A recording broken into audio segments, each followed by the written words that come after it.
Saudaraku yang dimuliakan oleh Allah, para pemirsa TV One yang dirahmati oleh Allah Subhanahu wa Ta'ala.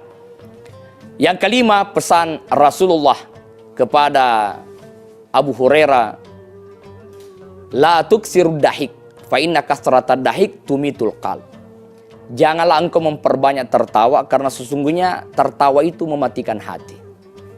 Makanya orang-orang yang sering bangun tahajud, mereka menangis. Ya, mata yang tidak akan tersentuh oleh api neraka, diantaranya mata yang begadang karena ibadah, mata yang menjauhkan matanya dari maksiat, kemudian mata yang menangis karena bermunajat dan bertaubat atas segala kesalahannya. Mata yang menangis itulah mata yang dirahmati, mata yang tidak tersentuh oleh api neraka. Maka saudaraku yang dimuliakan oleh Allah, jangan banyak tertawa. Ya, tertawa itu mematikan hati. Tertawa itu membuat kita jarang peduli dengan orang lain. Padahal Profesor Dr. Nasruddin Umar MA dalam bukunya 40 Seni Bahagia menurut Al-Quran dan As-Sunnah dan Salafus Saleh, beliau mengungkapkan sebuah hadis qudsi bahwa ada seorang ulama yang kemudian masuk ke dalam neraka. Kenapa? Karena dia khusyuk dengan sendirinya. Allah sampaikan, aku sakit dan engkau tidak pernah mengunjungiku. Aku lapar tapi engkau tidak pernah memberiku makan. Dan aku kedinginan dan engkau tidak pernah memberiku selimut. Lalu dia menjawab, bukankah Allah yang maha segalanya? Dia tidak pernah sakit, dia tidak pernah lapar, dia tidak pernah kedinginan. Allah menjawab, betul. Tetapi saya bersama dengan orang-orang yang lapar, tetanggamu kelaparan, engkau mampu, kau tidak bantu. Aku bersama dengan orang-orang yang kedinginan, tetanggamu kedinginan, kau punya selimut, kau tidak berikan ia. Memang aku tidak pernah sakit, tapi aku bersama dengan orang-orang yang sakit. Tetanggamu sakit, kau tidak pernah kunjungi, kau tidak peduli. Begitu indahnya Islam mengajarkan hubungan terhadap sesama manusia.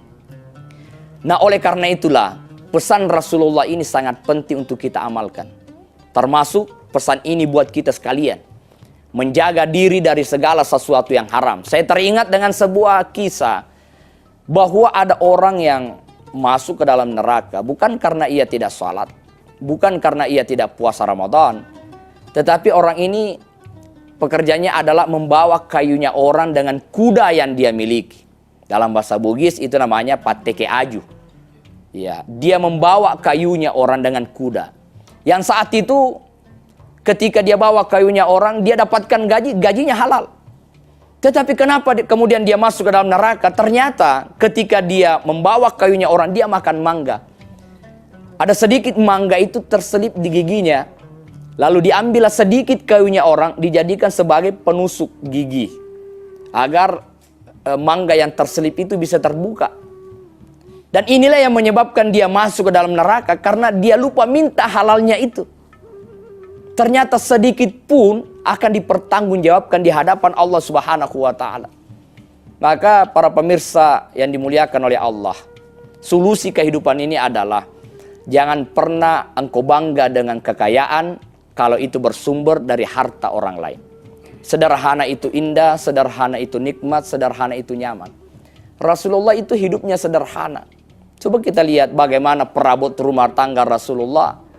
Ya, tetapi Rasulullah dengan jiwanya yang begitu besar, dengan kedermawannya yang begitu besar, dan kemudian didampingi oleh istri yang dermawan. Istri Rasulullah yang bernama Khadijah kan luar biasa. Dia adalah wanita kaya, penampilan sederhana, hartanya untuk agama Allah. Beda dengan sebagian istri-istri, ya kekayaannya juga tidak terlalu banyak, tetapi penampilannya terlalu bergaya dan dia sangat kikir ketika mengeluarkan hartanya di jalan Allah Subhanahu wa Ta'ala. Maka saudaraku yang dimuliakan oleh Allah, jagalah makanan yang masuk dalam tubuhmu, termasuk makanan yang masuk dalam tubuh anak-anakmu. Kalau orang mengatakan bahwa gadget itu, HP itu salah satu hal yang menyebabkan anak-anak kita jauh dari akhlak, ya bisa jadi, tetapi satu sisi juga ada manfaat. Tetapi ada hal yang sangat penting untuk kita harus lakukan bagi orang tua. Jagalah makanan yang masuk dalam tubuh anakmu, yang mempengaruhi akhlak mereka, yang mempengaruhi pikiran mereka adalah makanan yang masuk dalam tubuhnya. Maka Nabi menyampaikan, adibu oladakum qabla wiladati, didiklah anakmu sebelum mereka lahir. Artinya apa? Menjaga diri orang tuanya, termasuk makanan-makanannya. Nah, saya ada kisah begini, bahwa ternyata di Jerman itu ada orang yang kulitnya putih. Suami putih, istri putih. Tapi yang mengherankan adalah ketika lahir anaknya itu hitam pekat. Andai kata hitam manis, ya masih ada manisnya yang bisa kita lihat. Tapi ini hitamnya pekat. Lalu kemudian dia heran, kok anak saya hitam? Saya putih, kamu putih, kenapa anak kita hitam? Saya curiga, jangan-jangan sampai dia mencurigai istrinya. Akhirnya ditariklah tangan istrinya ke pengadilan. Wah hakim, putuskan, saya ingin bercerai, saya curiga. Hakim mengatakan, oke, 2 minggu kamu datang, saya akan putuskan. Dan apa yang terjadi, saudaraku yang dimuliakan oleh Allah? Dalam 2 minggu mereka datang. Apa kata hakim? Kamu tidak boleh menceraikan istrimu karena hitamnya anakmu. Kenapa? Karena ketika aku lihat di kamar tempat kau tidur, ternyata di situ ada gambar orang yang sangat hitam. Ketika kau tidur dengan istrimu, itu yang kau pandang, maka itu akan lahir. Coba bayangkan, yang dipandang saja berpengaruh, apalagi makanan yang masuk dalam tubuh anak kita, dalam tubuh istri kita, berpengaruh terhadap generasi yang Allah berikan. Inilah 5 pesan Rasulullah. Kita harus menjaganya agar Allah Subhanahu wa Ta'ala memberikan juga kemuliaan kepada kita, sebagaimana Allah memberikan kemuliaan kepada sahabat-sahabat Rasulullah SAW seperti Abu Hurairah. Mudah-mudahan apa yang sampaikan ada manfaatnya. Lebih dan kurangnya mohon dimaafkan. Wabillahi taufik wa sa'adah. Assalamualaikum warahmatullahi wabarakatuh.